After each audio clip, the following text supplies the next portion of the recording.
Thank you for tuning into The Boardroom, where we highlight important updates, discussions, and decisions from each monthly Atlanta Public Schools board meeting.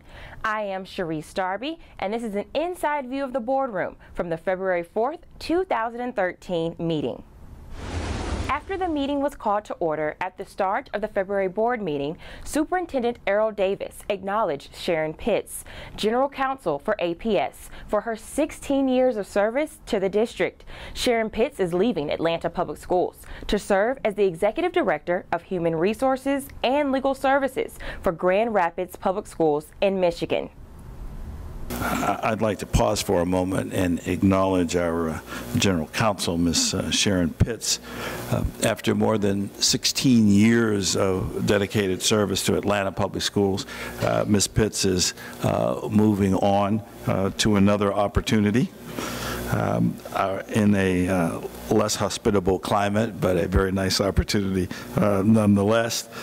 And our February set of meetings will mark the final set of meetings for her with us, and I want to publicly thank her for her service over the years, especially her recent counsel during this time of tremendous transition in the school system. We appreciate the impact she has made on this organization, and I know I join you all in wishing her the very best as she transitions to this next phase of her very exciting life and career. So thank you very much, Sharon, and please join me in thanking her.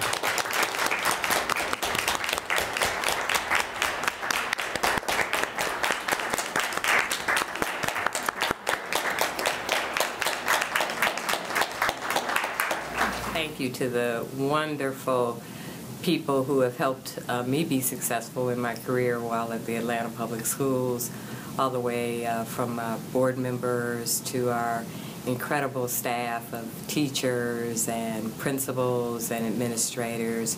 So thank you, Atlanta Public Schools family.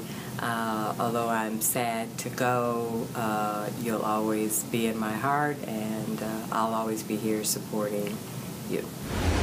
A major topic of discussion for the February board meeting was the incident that occurred at Price Middle School on January 31st, 2013. There were several discussions surrounding safety, security, communications, and emergency procedures. Well, yeah, certainly we had the incident at Price Middle School several weeks ago, and we discussed security and safety, which is one of the most important things we do with our children. And so we spent a good bit of time getting a briefing on that specific incident, but also how we're dealing with metal detectors and other types of safety precautions we're taking to schools. So that was very, very important. Chief Marquinta Sands gave an update and answered questions from the board regarding the incident. We are looking into whether or not there are any external factors that may have played into last Thursday's incident, and if so, we will keep leadership apprised along the way. As part of our normal practice, we are continuing to engage continuous conversations to mitigate any future incidents such as this on our school grounds, i.e. staffing concerns, looking at if we need to purchase additional equipment. If so, we're making arrangements for that. We're also looking at some advanced technologies that we may want to use to better secure our properties. We're looking at additional training opportunities, not only with APD and our other public service partners, but training for our teachers and a customized training plan that we can implement in our schools for parents through our PTSA. Board members addressed several concerns surrounding working cameras and metal detectors, as well as adequate and timely communication with parents and stakeholders during emergency situations. I do want to add one note of caution, however, in this age of instant communication. We're not allowed to be inaccurate.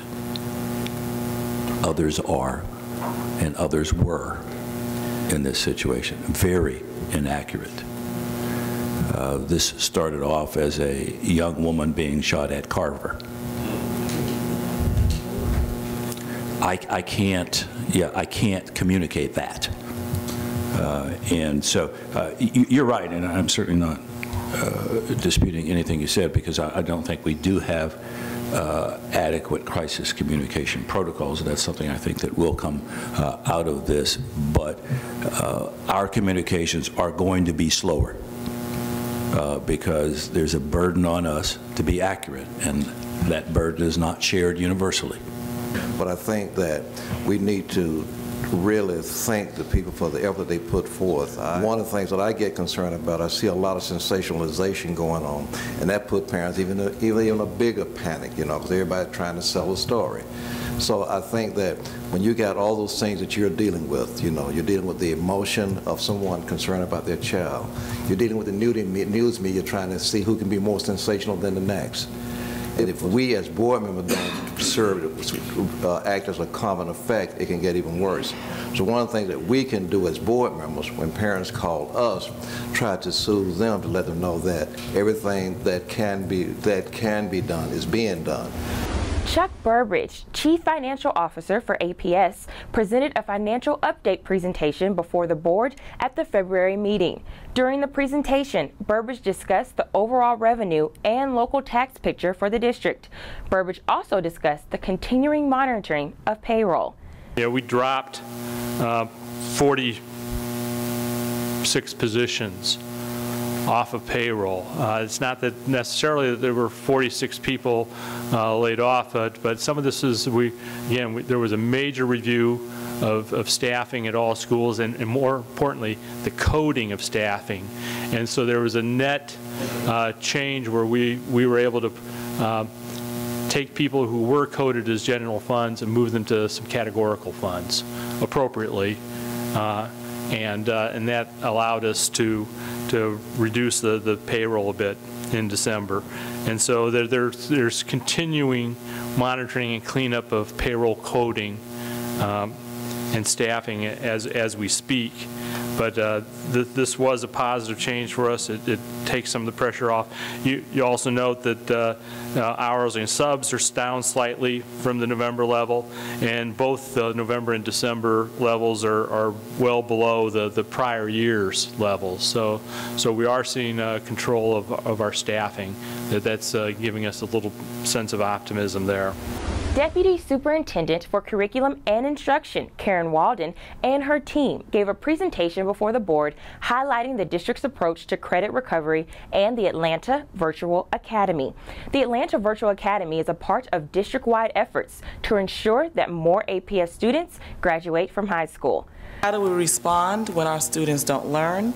And what do we do when students have demonstrated that they have already learned the information that has been presented? In curriculum and instruction, we strive to create an educational system that supports the success of all students. We know that 52% of our students who began grade 9 in 2007-2008 graduated with a regular diploma 4 years later in spring 2011. We know that our students in the first year of high school who fail English and mathematics are 9 times more likely to drop out. We know that approximately 15% of our students who drop out are only 3 credits short of the credit requirement for graduation.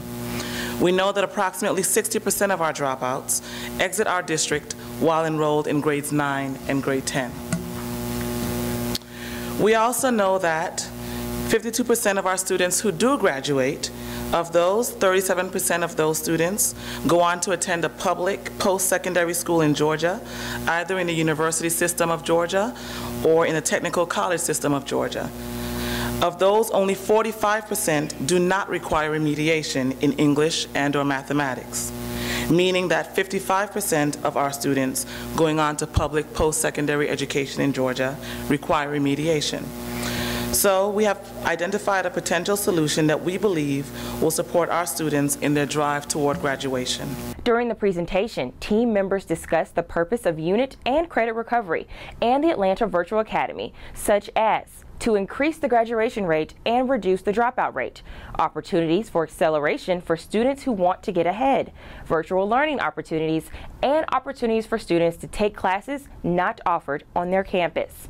According to the Curriculum and Instruction Department, the Atlanta Virtual Academy will begin with a small pilot in the spring and will be offered district-wide beginning in the fall. The district will provide the program to middle and high school students, adding elementary school in subsequent years. All courses required for graduation and some foreign language courses will be offered in this program. At the January 14th meeting, the proposed district calendars for 2013-14 and 2014-15 were brought before the board for first read. After lengthy discussion, the board voted unanimously to table the first read of the calendar until the February 4th board meeting to provide APS and the board additional time to hear and consider feedback from the community, parents, and students during scheduled community meetings. At the February 4th meeting, some members of the board expressed concern about community input and whether or not the input received from APS stakeholders was taken into consideration. Yes, I'm frankly a little surprised to see that it looks exactly the same as it did last month. I thought, you know, part of our request to delay the first read was because we were going to then have the community meetings for the community members that were going to the meetings or providing input to feel like they were going to really be heard. I think that was why we made the decision to delay it, so that that input could go into the proposed calendar before we did the first read. And as far as I can tell, it's exactly the same. And so I guess my question would be, was the input taken and put into this, or was it not for some reason, and why not? According to Superintendent Davis, the calendar development process for 2013-14 and 2014-15 included a community-wide survey with approximately 5,900 respondents, as well as analysis of student attendance data. The proposed calendars were also reviewed by a diverse committee representing parents, employees, and communities across the city. Feedback from this committee has been incorporated into the proposal. And I don't want to say that people's comments were ignored, but I will say we heard them. We simply didn't agree with enough of them to make changes. Yeah, I hear what you're saying. Hear does not mean agree. And we had the meetings. We got 100 comments. If I compare this, and last time when you adopted the calendar, you had 321 comments, 98% of which were in opposition. We have, at the moment, 78% in opposition and a third of the comments. At the February 4th meeting, Board Member Butler Burks asked for this item to be removed from the consent agenda and brought before the board for discussion and action. The board voted to approve the calendar for first read, but members of the board will attend an extensive work session later this month to discuss additional items and options surrounding the calendar. The Atlanta Board of Education recently approved a task force to review the proposal to rename Cascade Elementary School to the Dr. Joseph Eccles Lowry Elementary School. The task force is chaired by Ms. Yolanda K. Johnson and Mr. Byron D. Amos. The task force held a meeting on Wednesday, January 16, 2013, to discuss the proposed name change. Following the task force meeting at the February 4th board meeting, board member Yolanda Johnson recommended that the board not move forward with the renaming of Cascade Elementary School. After lengthy discussion surrounding participants at the task force meeting, sufficient community input, and policy, the board voted to reseat the task force for 30 days in order to receive additional recommendations from the community. The Policy Review Committee will also review the board's policy on renaming facilities.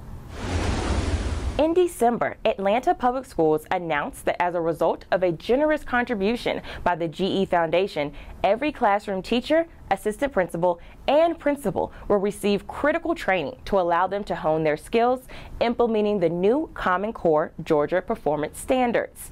This critical training will give APS's classroom teachers the tools necessary to help students compete with their peers around the world. At the February 4th meeting, the board read a resolution authorizing the superintendent to rescind a total of 3 furlough days for designated instructional and support staff, establishing these days as critical work days for the Common Core training. And in honor of National School Counseling Week, February 4th to February 8th, the board recognized Atlanta Public Schools school counselors for the admirable work they perform serving students and families in need. National School Counseling Week focuses public attention on the unique contribution of professional school counselors within U.S. school systems. National School Counseling Week highlights the tremendous impact school counselors can have in helping students achieve school success and plan for a career. At the January 14th meeting, the board voted to appoint 18 individuals to permanent principal positions throughout the district. And at this month's board meeting, Deputy Superintendent Karen Walden introduced the 18 principals who were appointed to permanent positions in APS schools. The board recognized these individuals for their permanent appointments and service to students, parents, and stakeholders at Atlanta Public Schools. At the February 4th meeting, the board voted to approve the ProAct search firm to conduct the superintendent search. Another item surrounding the superintendent search was also up for discussion at February's meeting. At this meeting, the board also discussed the superintendent search committee composition. Board Chair Ruben McDaniel read the list of names for the committee. He suggested taking the top 3 names on the list, in addition to the first attorney on the list, to serve as the 4 board-appointed members of the committee. As part of our search committee work, the board is recommending or selected 4 citizens to be part of the committee. They're going to be Ann Kramer, who's a foundation person, Beverly Tatum, who's the current president of Spelman College, Ernest Greer, who's a well-known lawyer in town who's been very active in school programs, and Cynthia Kuhlman, who is over at Drew Charter School, really brings a perspective of charter schools, but also she worked at APS for a long time. And so I think we have 4 members who will really bring some diverse community input into the selection process. The next steps is to get the mayor and myself to have our individual selections of individuals that will be part of the committee and board members as part of the committee. And then we agreed to have several organizations, the Council of PTAs, some parent organizations, select a committee member. And so we expect over the next week or 2 that those will be completed. And by the week of February 18th, we'll have our search committee finalized. Members of the board attended a Parents for Atlanta Public Schools legislative reception on Tuesday, February 5th, 2013. This reception provided an opportunity for elected officials and the parents of education leaders of Atlanta to meet and discuss education issues over dessert and coffee. Board members and school system leaders are also re-engaging the city's 25 neighborhood planning units, or NPUs. An NPUZ meeting is scheduled for February 26th at 7 p.m. at Roselle Fan Recreation Center with Dr. Danielle Battle and board members Courtney English, Brenda Muhammad, Yolanda Johnson, and Emmett Johnson. If you represent a community organization that would like to schedule a meeting with an APS leader, we ask that you call the Office of External Affairs at 404-802-2826.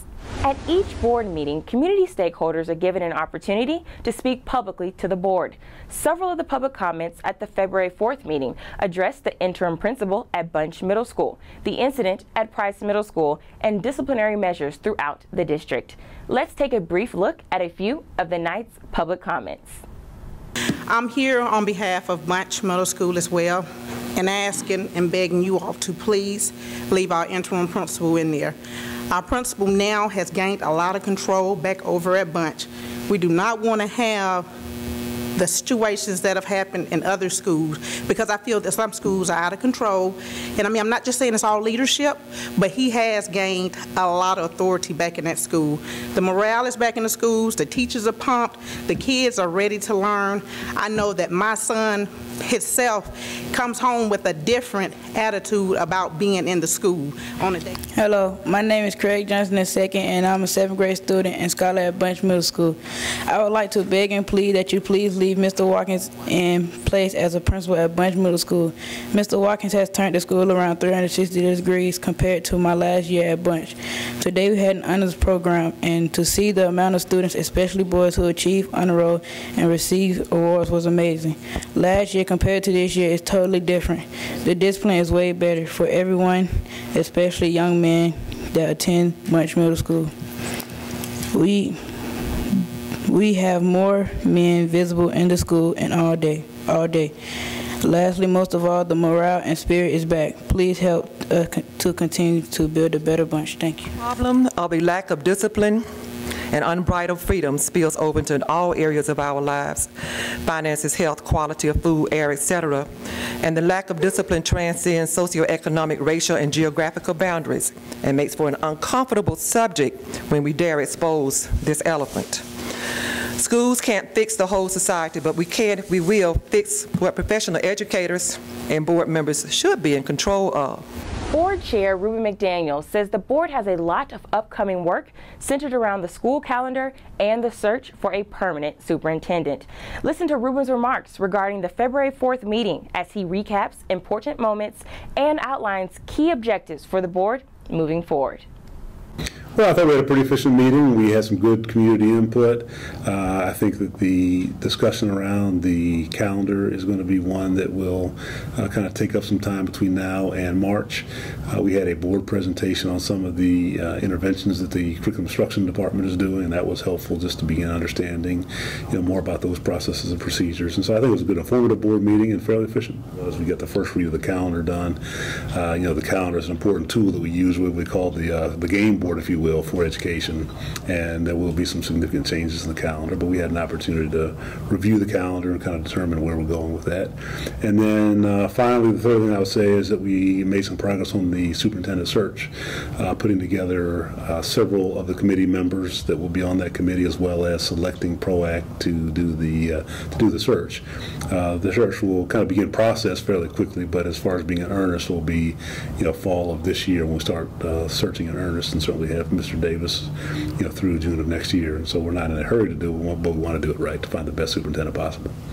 Well, we're coming to budget season, and the good news is we got a report this past board meeting that our revenues this year and our expenses are in line, if not even a little better than expected. So that's helpful going into budget season.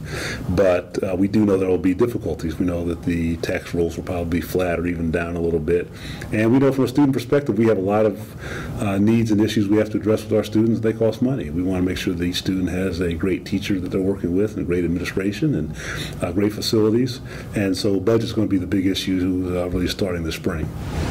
Thank you for tuning in. Tune in each month for information regarding the Atlanta Board of Education and important agenda items from monthly board meetings. The next board meeting will be held on March 4th, 2013 at the Center for Learning and Leadership, 130 Trinity Avenue, Atlanta, Georgia 30303.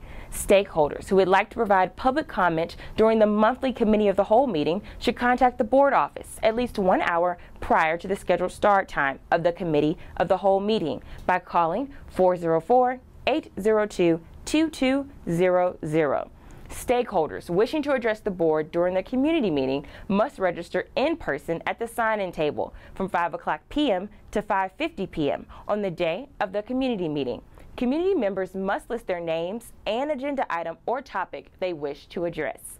Community members will be given up to 2 minutes to address the board. At APS, we are renewing our commitment to you.